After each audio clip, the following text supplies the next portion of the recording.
Welcome back to GoDoBe EmPowerMe. I'm Joe Guskowski, your host, your guide, and your coach throughout this journey. Now, in the previous modules, we've explored many foundational ideas that we need to know about achievement and success. This now brings us to a point where we need to discuss a very important idea. There is a fundamental truth about all human beings on this planet, and that is that we are absolutely alone in our bodies. No one else knows what really goes inside my world, in my thoughts, in my feelings. So we often put on a mask to the outside world that hides the real self. And that's how we interact with the world, with this mask on. We practice the art of self-deception. Now that's a concept that we're going to speak to a little more in future modules. But for now, just recognize that we are alone. And sometimes we're unsure here in ourselves. And what we do is we try to measure ourselves by the mask that others are wearing. We look at them and decide what we should be like. And sometimes this idea is a very scary thing, especially when maybe we didn't get what we needed growing up. Maybe I was picked on, or maybe made fun of when I was younger.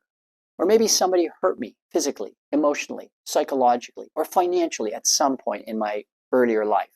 For many of us, as we move forward in life, even though we try to hide from that past, we still tend to carry around those scars, those wounds, everywhere we go. They're there, just buried below the surface. And sometimes we might even begin to think that maybe we're just broken in some way. And that's exactly why I need to share a couple of thoughts with you here today before we go any further into this program. I need to show you a very different perspective, or a different way that we can look at what might have happened in the past and maybe even who we are. Now, why does this matter at all, you might be wondering? Well, it matters because the more baggage that we carry with us, the bigger the ball in the chain that's attached to our legs, the deeper the ditch that we believe we are in.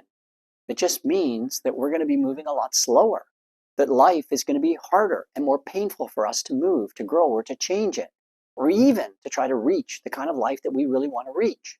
So here are three important thoughts that I want to share with you. Here's the first one.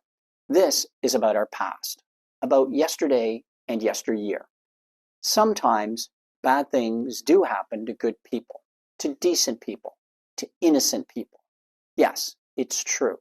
And maybe at some point in our past, we were cheated, we were lied to, we were abused, we were discarded, or a whole host of other tragedies that we might have experienced personally. And now we're afraid, or we're angry, or we're upset, or maybe we're even seeking to get revenge. This is one of those ball and chains that I mentioned. The more we hold on to this past hurt, the more the past hurts us today. And it is and will continue to be a barrier, an obstacle that prevents us from moving forward. It reminds me of a story of the two monks and the woman. One day, a master monk and a junior monk were traveling together when they came across a river with a very, very strong current. As the monks prepared to cross the river, they saw a very beautiful young lady trying to cross the river a little further down. The young woman noticed the monks, and she walked closer to them and asked them if they could help her to get across to the other side. The two monks glanced at each other. Both of them had taken a vow never ever to touch a woman. Then, suddenly, without a word, the master monk picked up the woman, carried her across the river, placed her gently on the other side, and carried on with his journey. The young monk couldn't believe what had just happened. He was speechless. An hour passed without any words between them. Then 2 hours had gone by, then 3, then 4, then 5, until finally the younger monk just couldn't contain himself any longer, and he blurted out, "Master, as monks, we are not permitted to touch a woman. How could you have carried that woman across the water?" The master monk calmly continued walking as he replied softly, "Brother, I set her down on the other side of the river hours ago. Why are you still carrying her?" The idea in this story is that those of us who live in the past will continue to suffer from the past. The past is done. It's over. It should no longer haunt us, unless, of course, we allow it to. The choice is ultimately ours. Instead of living in constant pain, holding on to the suffering that we once felt, that unfairness of whatever it is that the events were all about, whatever happened to us in the past, we have to let it go. We have to free ourselves from it. Let yesterday live in yesterday, not in today. Today is a new day that is not meant to be used to relive an old one. The next self-concept I want to share with you is about who we really are, or more aptly, about who we think we are. One of the most fundamental reasons why human beings have been able to survive and thrive throughout thousands of years in history is because we've learned to break things into parts, into categories, and to assign qualities or characteristics to whatever it is we happen to see in the world around us. There's up, down, big, small, yellow, blue. From a knowledge perspective, this was an absolutely wonderful thing. It's a powerful tool, a powerful innovation. And because of it, we're able to learn about the world by comparing it to other things that we see around us. We use these extrinsic aspects or qualities of things to decide what a thing is and what a thing is not. Then, somewhere over the course of more modern history, especially recently, we've started to use these extrinsic characteristics more and more to describe people. Now, this poses a problem for us. Consider that if someone works as a medical doctor, and we know that person is going to typically be very different than someone who works as an engineer or someone who is a professional athlete. We know this because of what they do, their job or their role. Now, this is all well and good if we're trying to decide how much someone should be paid for what they do, the value of the contribution they make, or about how much a job is worth. However, it poses a huge challenge if we use it to simply ask the question of how much is a person worth. The real measure of a person is not something that can be extrinsically quantified, not by color, shape, size, height, role, gender, or anything else that's out here, these external characteristics. It is something that is intrinsically defined. It is in here, by who I am on the inside, not by what or how I appear to be on the outside. All extrinsic qualities, fat, skinny, black, white, boy, girl, rich, poor, doctor, dishwasher, these are all external things, and they tell me nothing about who you really are in your heart of hearts. We must learn to stop defining ourselves and others this way. This only hurts us. It is a facade. It is not reality. Martin Luther King once challenged people not to judge his kids by the color of their skin, but by the content of their character. He was right. That statement has always been true.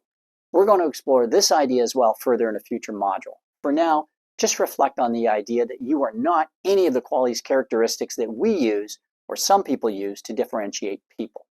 The last thought I want to share with you has to do with the world around us, the material world, the world of things. Consider for a moment that all matter, that all things in the universe are transient. It means that all the things around us in this universe eventually will break down, decay, or just fall apart. They don't last and can't last, not in their current form. That the things in the world around us are nothing more than objects, tools that we use to learn, to build, and sometimes to destroy with. And when we stop needing these things that we've used to learn, build, and destroy, what do we do with them? We discard them. We throw them away. The trap that many people have fallen into is that they overvalue things. The constant striving for things, more things, better things, bigger things, faster things. What we don't realize is that these things only bring us short-term gratification. It will not and does not last. We know this is true because we're always looking for something new, something that gives us that new momentary high or excitement that we once felt earlier when we got that other thing the very first time. And because of this, we become trapped in a cycle of wanting ever more things, thinking that the next thing I get, the car, the phone, the shirt, the dress, the trip, or whatever it is out there, that it's really going to make me happy in life. In a way, we become so materially focused that whenever someone shows us a shiny new object, we crave it, we drool over it. It's as if the next thing might be the one that will bring me everlasting love and happiness in my life. Essentially, we become prisoners to materialism. Now, please don't misunderstand me. I'm not suggesting that we get rid of all things. Not at all. Quite the contrary. I want you and I and all of us to have all the things that are meaningful and helpful for us in our lives, whatever they happen to be. I want us to fully experience the things in this world. However, I don't want us to overvalue them, to become trapped by them, because they will never ever bring us ultimate happiness. They are objects. They are not people. I think deep down inside, we already suspect that this is true, that the things in our world will not bring us long-term happiness, only short-term distraction from our current world.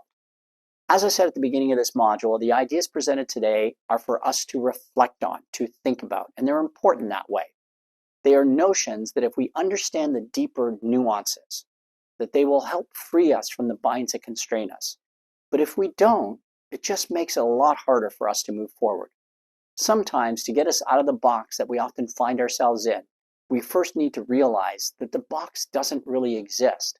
The box is a constraint. It's an anchor from our past that we ourselves continue to create and hold on to every moment of every day. Imagine what life would be like if there were no box. So that's it for now. Be sure to reflect on those 3 ideas that we discussed today. Let's free ourselves and get out of this box forever. Our final thought for today is one from Mahatma Gandhi. He wrote, "Happiness is when what you think, what you say, and what you do are in harmony." Until I see you next time, have an absolutely amazing day. See you very, very soon.